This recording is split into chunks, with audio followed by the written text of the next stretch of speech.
ದಿನ ಒಂದು ವಿಡಿಯೋ ಮಾಡಿದ್ದೆ ತವ್ರ ಮನೆ ಸಂಬಂಧಗಳು ಆಮೇಲೆ ತಂಗಿ ಮೆಮೊರೀಸ್ ಎಲ್ಲ. ಬಟ್ ಯಾಕೋ ಗೊತ್ತಿಲ್ಲ, ಈಗ ಸಾರಿ ಹಬ್ಬಕ್ಕೆ ಬಂದಾಗ ತುಂಬಾ ನನ್ನ ಚೈಲ್ಡ್ಹುಡ್ ಮೆಮೊರೀಸ್ ಎಲ್ಲ ನನಗೆ ನೆನಪಾಗ್ತಿದೆ. ತುಂಬ ಒಂದು ಭಾವನಾತ್ಮಕ ಫೀಲ್ ನನ್ನಲ್ಲಿ ಬರ್ತಾ ಇದೆ. ಯಾಕೆ ಆ ಥರ ಫೀಲ್ ಆಗ್ತಿದೆ ನನಗೆ ಗೊತ್ತಿಲ್ಲ.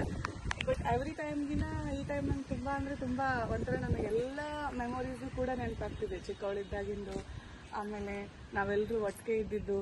ಬಹುಶಃ ಈ 2 ದಿನದಲ್ಲಿ ನಾನು ಹೆಚ್ಚು ಕಮ್ಮಿ ಈ ಎಲ್ಲ ವಿಷಯಗಳನ್ನೇ ಹಂಚ್ಕೊಂಡಿರೋದು.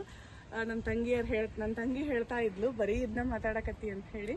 ಸೊ ಒಂದೇ ಅವ್ರಿಗೂ ನನಗೂ ಇರೋ ಡಿಫ್ರೆನ್ಸ್ ಏನಂತಂದರೆ, ಅವರು ಆಫ್ಟರ್ 10th ಹಾಸ್ಟೆಲಲ್ಲಿ PG ಅಲ್ಲಿ ಅವ್ರ ಲೈಫ್ನ ಕಳೆದ್ರು. ಬಟ್ ನಾನು ಇಲ್ಲಿ ಇರೋವರೆಗೂ ಇದೇ ವಾತಾವರಣದಲ್ಲಿ ಅಪ್ಪ ಅಮ್ಮನ ಜೊತೆ, ಆಮೇಲೆ ಈ ನನ್ನ ಮನೆಯ ಅಂಗಳದ ಮುಂದೆ ನನ್ನ ಬಾಲ್ಯನ ಕಳೆದಿದ್ದೀನಿ. ಸೊ ಹಾಗಾಗಿ ನನಗೆ ಯಾಕೋ ಗೊತ್ತಿಲ್ಲ, ಈ ಸಲ ತುಂಬಾ ಒಂಥರ ಭಾವನಾತ್ಮಕವಾದಂತಹ ಫೀಲ್ ಬರ್ತಾ ಇದೆ. ಆಮೇಲೆ ಹಬ್ಬಕ್ಕಂತ ಮನೆಗೆ ಎಲ್ಲರೂ ಬಂದಿದ್ದಾರೆ. ಸೊ ಒಂದ್ಸಲ ಇಲ್ಲಿ ನಮ್ಮ ಅಜ್ಜಿ, ದೊಡ್ಡಮ್ಮ, ಅತ್ತಿಗೆ, ಅಮ್ಮ, ಮಗಳು, ನನ್ನ ಸೋದರತ್ತೆ, ಆಮೇಲೆ ವಿಡಿಯೋ ಮಾಡ್ತಾ ಇರೋದು ನನ್ನ ಚಿಕ್ಕ ತಂಗಿ, ಇನ್ನೊಬ್ಬಳು ತಂಗಿ ಹೊಸ ದೀಪಾವಳಿಗೆ ಬಂದಿಲ್ಲ. ಸೊ ಆಮೇಲೆ ನನ್ನ ಮಗ, ಆಮೇಲೆ ಇದು ನನ್ನ ಒಂದು ಸ್ವೀಟ್ ಆದಂಥ ಮನೆ. ಅಪ್ಪಂದು ಅರಮನೆ ಇಲ್ಲದೆ ಇದ್ರೂ ಕೂಡ ಅವ್ರು ಮಾಡುವಂತಹ ಸರ್ಕಾರಿ ಕೆಲಸಕ್ಕೆ ಸರ್ಕಾರಿಯವ್ರು ಕೊಟ್ಟಿರ್ತಕ್ಕಂತಹ ಕ್ವಾರ್ಟರ್ಸ್ ಇದು. ಸೊ ಈ ಕ್ವಾರ್ಟರ್ಸ್ನೇ ಅಪ್ಪ ಅರಮನೆ ಥರ ನಮಗೊಂದು ಕ್ರಿಯೇಟ್ ಮಾಡಿಕೊಟ್ಟಿದ್ದಾರೆ. ನನ್ನ ಮನೆ ಇಲ್ಲಿಂದ ಹಿಡಿದು ಆ ಎಂಡ್ವರೆಗೂ ಇದೆ. ತುಂಬ ಚೆನ್ನಾಗಿರೋ ಗಾರ್ಡನ್ ಮಾಡಿದ್ದಾನೆ.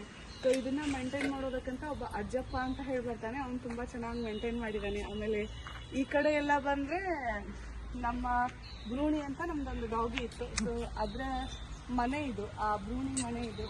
ಆಮೇಲೆ ಇಲ್ಲಿ ನಾವು ಚಿಕ್ಕವರಿದ್ದಾಗ ಅಪ್ಪ ನಮಗೊಂದು ಜೋಕಾಲಿ ಹಾಕ್ಕೊಟ್ಟಿದ್ರು. ಸೊ ಈಗ ಜೋಕಾಲಿ ಮಳೆಗೆ ಆಮೇಲೆ ಮಂಗಗಳ ಕಾಟಕ್ಕೆಲ್ಲ ಹಾಳಾಗಿ ಹೋಗಿದೆ. ಸೊ ಚಿಕ್ಕವ್ರು ಯಾರೂ ಇಲ್ಲ, ಮನೇಲಿ ಯಾರೂ ಇರಲ್ಲ ಅಂತ ಹೇಳಿ ಅದನ್ನು ತೆಗೆದುಬಿಟ್ಟಿದ್ದಾರೆ. ಆಮೇಲೆ ಈ ಕಡೆ ಬಂದರೆ ಒಂದು ಟ್ಯಾಂಕು, ಯಾವಾಗಲೂ ಇದ್ರ ಕೆಳಗಡೆನೇ ನಾವು ಕಣ್ಣ ಮುಚ್ಚಲ್ಲೇ ಆಟ ಆಡ್ತಿರೋದು. ಇನ್ನು ಆ ಕಡೆ ಬಂದರೆ ತೆಂಗಿನ ಮರಗಳಿದೆ, ಆಮೇಲೆ ಹೂ ಇದೆ, ಆಮೇಲೆ ಹಣ್ಣಿನ ಮರಗಳಿದೆ. ಸೊ ಹಾಗಾಗಿ ನನಗೆ ಈ ಗ್ರೀನ್ರಿ ಆದಂತಹ ಒಂದು ವಾತಾವರಣ ತುಂಬ ಇಷ್ಟ. ಸೊ ನಾನಿರೋದು ಗಜೇಂದ್ರಗಡ, ಅಲ್ಲಿ ತುಂಬ ಡ್ರೈ ಏರಿಯಾ ಇರುತ್ತೆ. ಸೊ ನನಗೆ ಸ್ವಲ್ಪ ಇಲ್ಲಿಂದ ಹೋದ್ಮೇಲೆ ಅಲ್ಲಿ ಅಡ್ಜಸ್ಟ್ ಆಗೋದು ತುಂಬಾ ಕಷ್ಟ ಆಯಿತು. ಈ ಒಂದು ಏರಿಯಾ ನಡುವೆ ಇದ್ಕೊಂಡು ಒಂದೇ ಸಾರಿ ಆ ಒಂದು ಡ್ರೈ ಏರಿಯಾದಲ್ಲಿ ಹೋಗಿರೋದಕ್ಕೆ.